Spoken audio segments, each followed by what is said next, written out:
What's up everybody, quick disclaimer before we start tonight's video. This video was recorded a week or two ago when the Modern Royale challenge was going on, so it was actually for that. I never got around to uploading it, but I thought, hey, better late than never. So without further ado, enjoy tonight's late video. You can wank, educate, you can say low punk, low sand, imitate Lil Wayne. I should aim at everybody in the game, pick a name. I'm fed up with being. What's cracking everybody, you're back with Mr. Berger.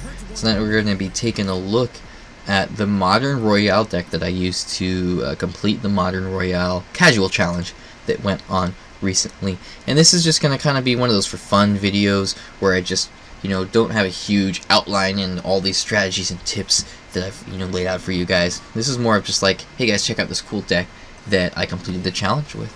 So let's take a look at this deck here. And you got to keep in mind for the Modern Royale challenge that a lot of things are outlawed, they're banned. So this is actually the deck that was most popular in the Modern Royale challenge, and by the time that I upload this video it's going to be over for sure, because it's not long left by the time that I'm recording it, honestly. But anyway, OJ did a video on this particular deck, if I'm not mistaken. It was the one that he used, and he released it almost right away, and a lot of people have been using this deck for sure. It's the top used one. I checked it out, I think on Stats Royale or Royale API, one of the two, and it was definitely like the top played deck for the challenge. So I was like, alright, I'll just hop on the bandwagon, get the challenge done, make sure that I get it completed, and just use the most popular deck. And one thing that I noticed is a lot of people are resorting to the Royal Hogs as their win condition because so many things are outlawed, because there's so many different things that you can't use in this particular challenge. You can't use like the regular Hog Rider, for example. So you've got to have that those Royal Hogs in there as the alternate win condition. But those Royal Hogs are really, really strong right now. They were buffed recently, and they're probably going to receive a nerf relatively soon. But right now, they're just super beefy, or should I say porky. Ha ha ha, drum roll please.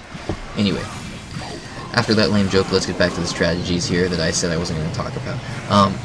The idea behind this deck is to, of course, play defense as usual. I see it as kind of a controlled deck, and then use your Royal Hogs as kind of a pushing win condition. Now the Royal Hogs, as I discussed in previous videos covering them, can be split, and you can also use them pushing down a single lane. And oftentimes that's what you'll see people do. And you'll see a lot of Royal Hogs in this challenge. If you've played the challenge already, you know what I'm talking about, right? And because of that, you'll actually see a lot of people using Mega Knight. And Mega Knight kind of fell off the map after it received that huge nerf, a few months back. It's slowly gotten buffed and slowly kind of found a small presence in certain decks, but you don't see it too much. But since there are less and less things available in this particular challenge, due to the restrictions of only allowing new cards, the Mega Knight definitely has found its presence. And again, a huge reason for that is because you'll see so many Royal Hogs, and his Enter the Arena effect splashes all of them with its massive AoE damage, and then he can cleave them down with his two giant mace hands or whatever he does and smashes them together, right? So he's a big tanky powerhouse that has huge cleave damage, so it counters the Royal Hogs pretty well.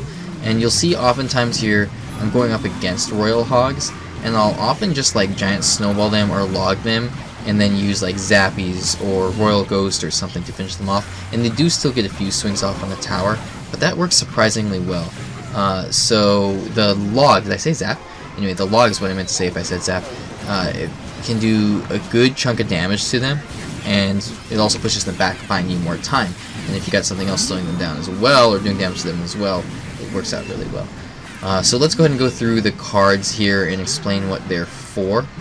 And of course we talked about the Royal Hogs already, so I don't need to talk about that. But what about the Zappies?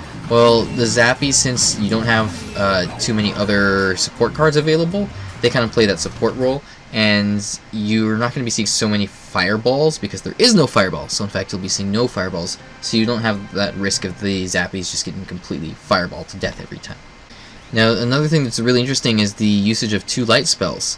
I wasn't sure how I felt about this, but since you're not seeing any fireballs, all that they have is poison, and I was like, alright, this is what everybody's using, is the 2 light spells instead of that poison. But you'll see a lot of the enemies that I went up against actually did use poison. They used that 1 light, 1 medium spell, classic combo, you know, that I absolutely love and use in almost all of my decks. Oh, there's that Mega Knight I was talking about.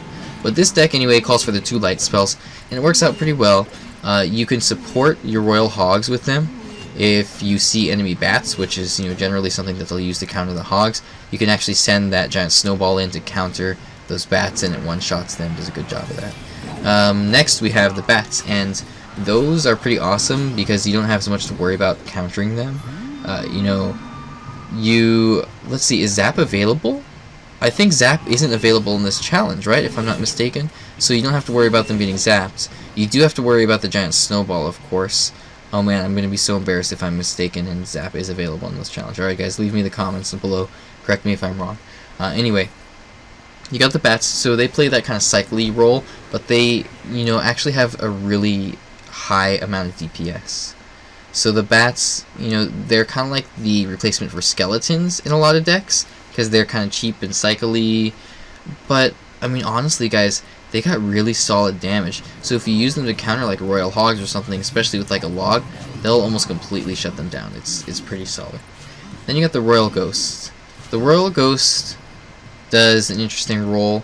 He kind of plays the role of the mini tank, you know, similar to like a knight or an ice golem, or in this case a Valkyrie, right? Or in most cases, I say this case because I mean like this case of this meta, because the Valkyrie is so strong right now, gonna get nerfed real soon, so I'm looking forward to that. But anyway, in this particular case, in this deck we're using the Royal Ghost. Not only does he play that mini tank role, but he has cleave damage, and of course he also goes invisible.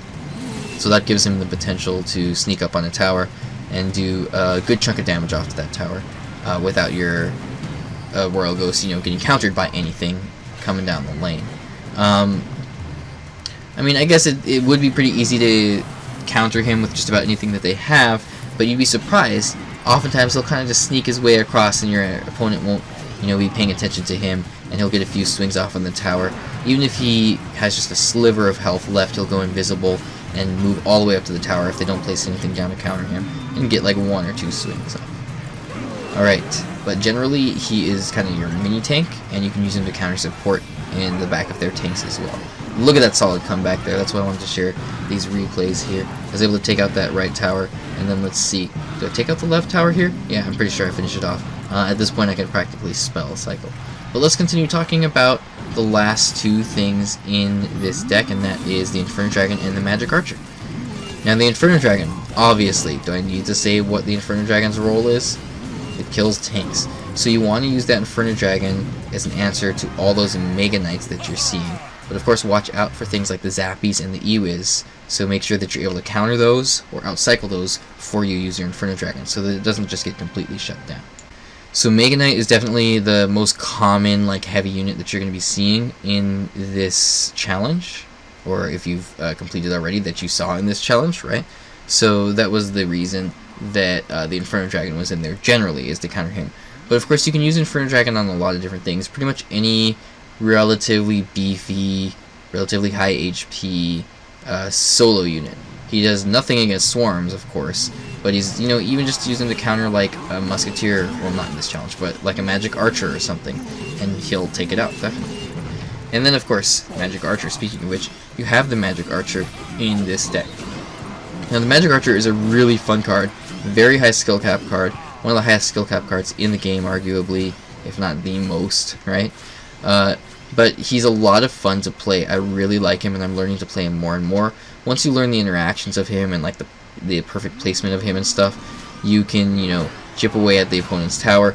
So when they have like a Mega Knight or something coming down the lane, you can actually place him on your side of the bridge, or your side of the river rather, and allow him to pierce the Mega Knight and hit the opposing tower for a few swings of chip damage as well. So he plays similar to the Zappies. He plays that kind of, you know, in the back support role. He's got really long range, really fun card to play, pretty decent, and you know, since you are limited, you can't use things like a musketeer in this challenge. He does a great job of sitting in the back and just piercing and supporting and stuff like that. So again, Inferno Dragon, watch out for that Ewiz and the Zappies, try to outcycle or counter their stun. And for the Magic Archers and the Zappies, you got to watch out for their poison, because they're not going to have Fireball, because it's a classic card, so you're not going to see it in this challenge. But you do need to watch out for that poison spell, because the poison, if they use it on the Zappies and they're slowly walking through it, it can absolutely completely destroy them. Same thing with the Magic Archer, because it's pretty slow, and they'll get chip damage off on your tower there as well. Couldn't complete that sentence quite there. Anyway, for this last replay here, I'm just going to go ahead and talk about my decision making and what I did here, since we talked about all the cards in this deck and what they're doing in there and what their role is. You can see that I'm having to answer a Sparky here, and I'm surprised. Sparky actually is pretty prevalent in this challenge, because again, you're going up against a completely different meta than what you're used to, than the usual meta is. You're going to see a lot of unusual cards and win conditions, so quite a few people are actually playing Sparky because there's not as many things to counter her. Of course, you do still have the Zappies and the E-Wiz, which naturally counter the Sparky pretty well, but I was seeing quite a few Sparkies here and there. Of course, you do have the Inferno Dragon to counter the Sparky, so I was able to win this match here, and at this point all I had to do was play defense for a little while and win with the 2-1 lead there. Alright guys, that is it for my, what is it called? The Modern Royale challenge, right? Deck. It's another Royal Hogs deck with a Magic Archer and a lot of fun newer cards, of course, obviously, given the circumstances of the challenge. So I hope that you guys enjoyed this late but fun little video. I appreciate all the time and effort that you guys take into viewing my videos and leaving comments. So make sure that you leave a comment in the comment section below if you have any questions or suggestions. Thanks so much for watching, guys, and have a good night. Low punk, low Zan, imitate Lil Wayne. I should aim at everybody in the game, pick a name. I'm fed up with being humble, and rumor is I'm hungry. I'm sure you heard rumblings. I heard you wanna rumble, like an empty stomach. I heard you mumbling, but it's jumbled.